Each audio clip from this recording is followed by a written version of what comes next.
So let's talk now prediction on AI. So we've talked about data, we've talked about geopolitics. In 2025, particularly as it pertains to AI and LLMs, your third big prediction is about kind of adoption across supply chain functions. So particularly as it pertains to artificial intelligence, what do you think is going to happen?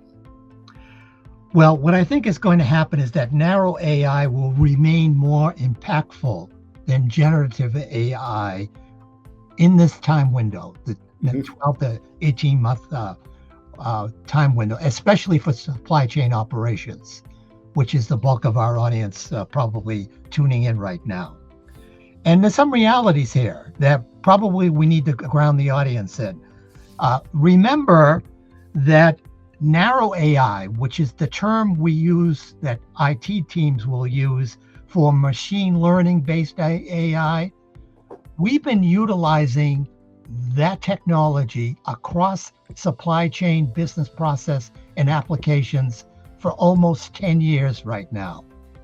And they have been very, very successful in their ability to do that, not only in the planning aspects of this, but in the operations execution of that, and the robotics and all of that goes with it.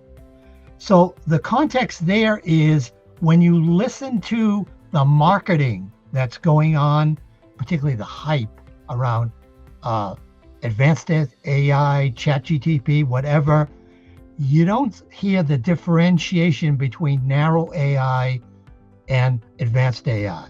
So if you're looking at that, that's the first thing you want to do. And I recommend you do, hone in on that and ask for that specification.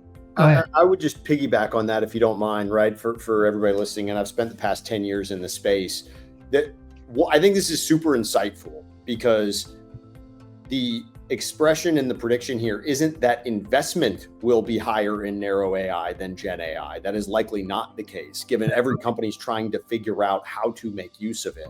Exactly. But I think what we are seeing, going back to point number one, is the data quality across functional silos in the supply chain is not good enough for generative AI models as they exist today, except in fairly narrow functions, meaning the value and the impact of narrow AI across these systems, which are going to be boutique custom-built models based on available data, are going to have a much more relevant impact on the business and the dollars and cents and service levels of the supply chains than Gen AI is next 12 to 18 months. This is not a 5 to 10 year prediction, right?